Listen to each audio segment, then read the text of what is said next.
Mackenzie, the last time we spoke, it was October last year, and there was all this secrecy behind one of the roles you're playing, which we're definitely going to get to. That's what I want to talk to you about today. But it's in Man of Steel. If we can, I know, right? Man of Steel. Oh, right. What is that? We shot it 2 years ago. Yes. Yeah, I mean, when it comes to Hollywood, let's say, filming something 2 years ago, your fame almost, well, I guess you're ahead of your time, basically, right? You're 2 years ahead of your time. I'm not sure what you mean. You've done this part, you know it's going to be successful, but you have to wait 2 years for everything to unfold. Well, you hope it'll be successful. I mean, it's pretty obvious when you work with Zack Snyder and amazing people like that, it's going to be successful. And they're very confident about it from day one. And so, you know, you're in a big movie to begin with, so it's pretty special. And but you know, they've got to hope all the elements come together. I love the confidence that they come in with, and you know you're in a very, very special movie when you're shooting it, because that's the way you shoot it, and you watch the other performances and you see how great it's going to be. But it's hard when it's 2 years away, you know, because you got to not talk about it, because there's a non-disclosure agreement, and they don't want to let any cats out of the bag. And although people all over the world want to try and do that, you know, they try and, oh, let's find this out, let's find that out, let's reveal that. You know, the spoilers love their mission, you know. But with you, you've been really good about that. You've held your mouth shut for almost 2 years now, which is crazy. I can't even imagine the questions you've been asked and how you've been able to dodge everything. Again, like I said, we will get to who you're playing. But can you give us a little bit of a synopsis of Man of Steel? Man of Steel is the story of Kal-el, who is a child of Jor-el on Krypton, and he is sent to Earth to preserve their species and and he's a very special child, but it's also sent to Earth where he can do good. And it's the story of him becoming Clark Kent. He's rescued by the Kents, a family in the Midwest, and they raise him and realize that the boy they've rescued has very special powers. And it's the story of him growing up and coming of age and trying to figure out who he is and where he fits on Earth and what his purpose is. So it's his own journey of discovery and figuring out who he is, and also about what he does with his special powers on Earth and what he does and how he uses them for good to help the Earth. And the drama in the story is brought in by the Kryptonians who are trying to hunt him down, and certain Kryptonians who are sort of after, I mean, they have a mission, which I can't spoil because it would wreck it, but they have a mission, and they're searching for him, and also they have a mission about what they want to do on Earth. Now, with you, there was a lot of rumors going around that perhaps, like in Smallville, you would be playing Lex Luthor. I do know that that's not the case. Really? It is. What? I'm not playing Lex Luthor? I know, it's a shock to everybody. News to me. If you read all the reviews and everything, yes, on the interview that we did last, there's a ton of comments about you being Lex Luthor and how could they possibly put him in this movie, and then people were picking out in the preview. There's a I can't remember the name of the building. LexCorp. There's a building, and people are like, oh, well, there you go. There you have it. That's who he's playing. That's not the case, though. You're playing a Kryptonian. I am playing a Kryptonian. I'm not playing Lex Luthor, and it was fun to go on that ride for a while because I couldn't say, you know, Warner Brothers didn't want me to confirm it or deny it or to just let it run its course. And it's amazing when I don't like calling them geeks, but when the fanboys and the geeks and the haters and the trolls and all the bang up of the internet think they've figured something out. Yeah. It's some of them love you. Oh, he was great. He'd be amazing, and they'll never use him. They don't use anybody from Smallville in this movie. Well, Amy Adams was in Smallville. You know, the whole bunch of us were in Smallville. Doesn't mean you're in or you're out. but it was hard to read all the haters. Like these kids that get, and I shouldn't even say kids because some of them are not kids anymore. Definitely adults. But the people that are haters and spoilers and the trolls who just hate everything, they forget there's a human being at the end of those comments. And, I'm one of many actors that get this, but when they say he was awful, he sucked, he was terrible, he couldn't do this, he's ugly, whatever, you take that and you think, well, it's not legitimate. But no, I don't question. Am I? But it's hurtful to read that stuff, and it's always nice to read when people say, "Hey, he was great," all right. "Hey, I really dug him," or, "Hey, that'd be interesting," or whatever. So you have to take the good with the bad, or not read it at all. Right. But it's so present. It's posted on your fan sites. It's posted everywhere that you can't really avoid it. So it's amazing when something like that goes global. And viral. It's astounding. And that's the thing. Even your Facebook account, it's going to get posts from even myself saying, "Hey, look at this interview that we had done back in October. It had 66 views. It's now got 34,000." Obviously, you're going to take a look at it and see what all the hype's about, what they're going off of. But you must have to have some sort of filter so that you don't get consumed by the haters. Oh well, yeah. There's people who will say, "Listen, don't listen to these kids. They've got back knee and living in their mother's basement." But that's not the truth. There's lots of people who just they have jobs, they have lives, they're just invested in what they want. And there's people. I think with Superman, it's bigger than anything, because if you think of awards, let's say like there's the Golden Globes and the Emmys and there's the People's Choice and whatever. There's only one Oscar. Right. And in the world of superheroes, there's Iron Man and Spider-Man and stuff, but Superman's number one. Like before all the others, there's Superman. Superman's the Oscar of superheroes, and so the proprietary sense of the fans is quite interesting, because they want it to be what they want it to be, and it's got to be just like the comic book. It's got to be just like the action thing. And some people say it's got to be just like Christopher Reeve's Superman, because that was perfect. And you go, well, it's its own thing. It's its own movie. It's its own new interpretation. And I think it's fantastic, and I think it's going to delight all the fans of the comic books, and even the ones who loved the movies in the 70s, that weren't the first movies. There were ones made before that. But I think Zack Snyder had a vision, which was, let's make a movie like there's never been one made before. Let's make our own interpretation. Let's dig it up. Let's take the stories from the original comic books. Let's make it really a special movie. And that's what he's done. And so getting back to the question about all the fans that go crazy, they'll be delighted, I think. And there's always going to be people who say, "Oh, it sucked. They missed this. They didn't do that." But on the inside, they really like it. Well, I don't know. I would hope they would. I just don't think you should go through life that angry all the time. It's like, oh my God, they didn't do this. They didn't do that. Well, get a life, or not get a life. But it's like, get over it, take it for what it is. Be here now. Be in the present. It's a really good, it's the old hippie maxim, like to worry about what people didn't do is just a waste of time. And what they could do is potential for the future. There's no doubt there will be a sequel. Absolutely. And there's Justice League and all those other things. So there'd be chances for all those things to be brought to life, And I'll come back to Justice League and the sequel in just a bit. But in telling me who you're playing, you said that there's only one Superman. You haven't. You saying there's only one Superman. Your character actually has a lot of the same powers as Superman. Yes. Can you tell us a little bit about him? Okay, I'm playing Jax-Ur. And Jax-Ur is from. There's different sources of Jax-Ur. In some things you look up, he was actually in the comic books in the 40s. Mm-hmm.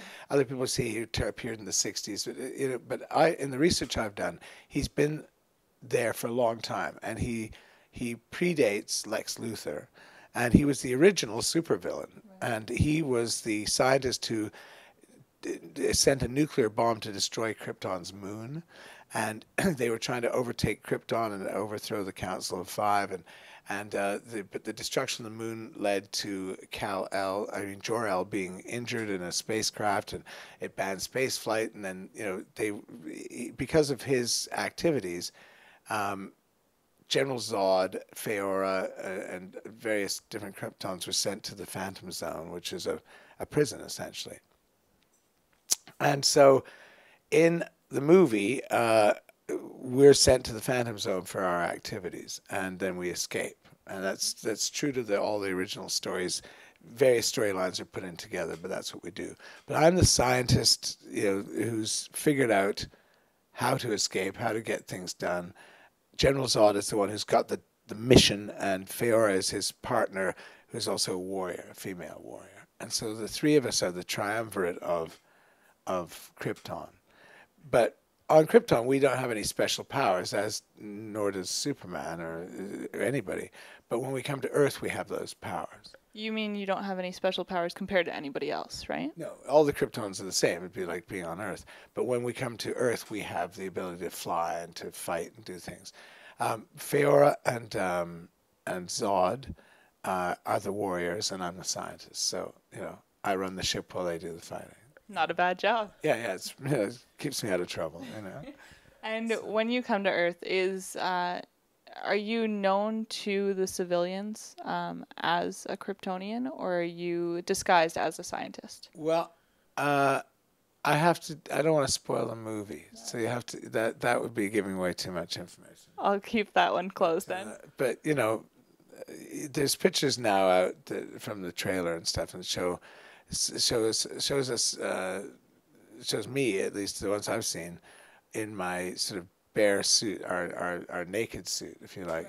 Right. But there's a great costume that Michael Wilkinson designed that has not been shown in the pictures yet, and it's an amazing costume, and it took an hour to put on, like to get on all the layers and so on.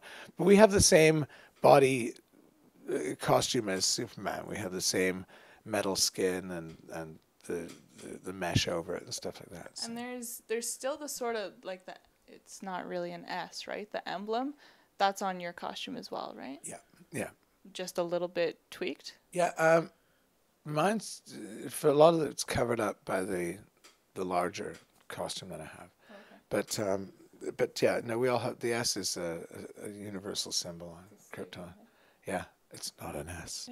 I think Henry says that. He says that in the movie. Oh, does he? Yeah, there you go. He says, "What's the S stand for?" And he says, "It's not an S." Nice. So he says it way better than I just did. But, I liked it. It worked. Now, there's been talk of a sequel and of Justice League. I believe Zack Snyder actually signed on today, saying that he will for sure be doing a sequel. And I heard that too. And that Justice League is also not too far in the future. I think Justice League has been talked about for a long time, and I think they'd be foolish not to do it, just because Marvel's had all these things with Iron Man and Spider-Man and so on. So they've had really, the Hulk, I guess, and all that stuff. So they've had all these very successful franchises, and Superman is, as I said, it's the apex of all of it. It's the height of them all.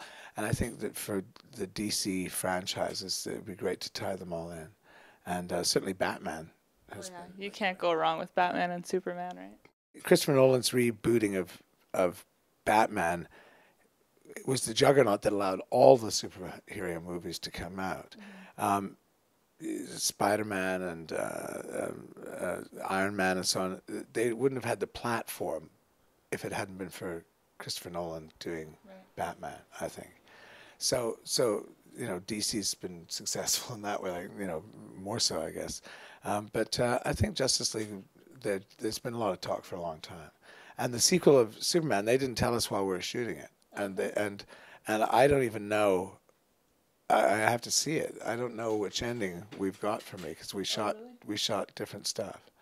So it's a secret to you as well as everybody else. Absolutely. I haven't seen the film yet.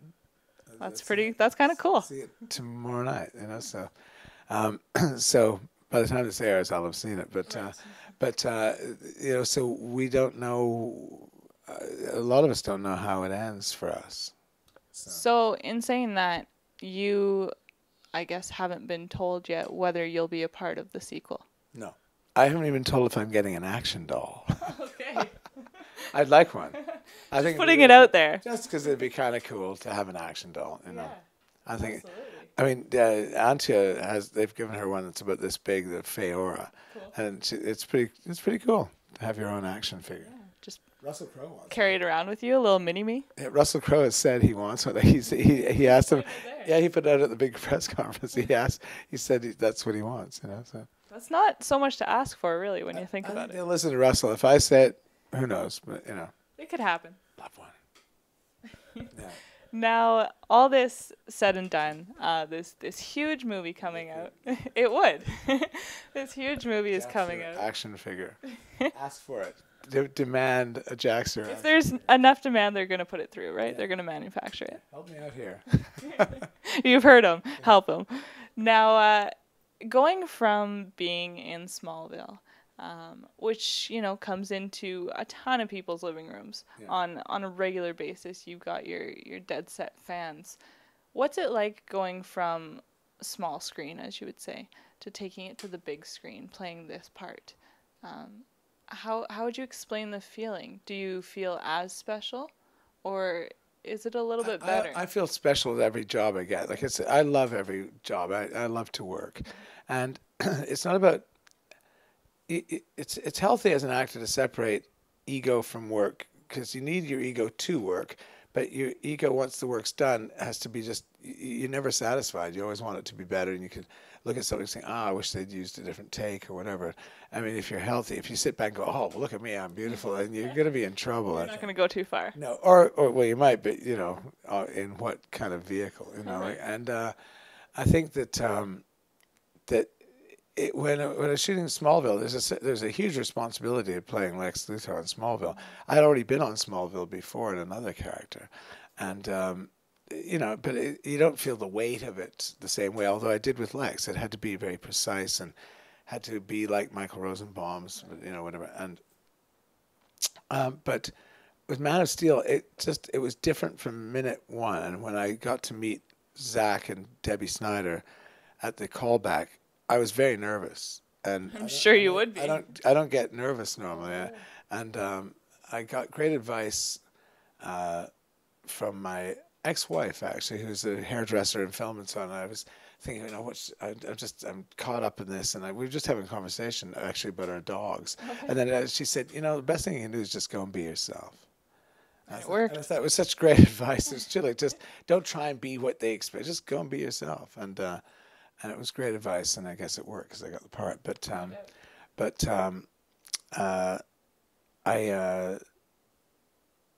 On set, it's a huge operation. It's massive, and so there's a nervousness. And you know, when you do a normal film or TV show, and I tell this to students all the time, that every take is about $10,000.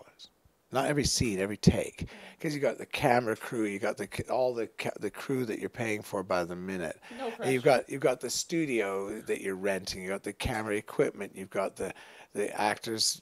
So everybody who's involved it's running up the clock. So if you break it down to its component part, every take is about $10,000. So you don't want to be doing a lot of takes. If a director wants them, that's fine, but you should be ready to go. And so when you're in a film the size of Man of Steel, every take's like $1 million. Yeah. You know, well, not really, but it's a lot more. Mm-hmm. And so the pressure to get it right is higher, but they'll do as many takes as they need to make it perfect.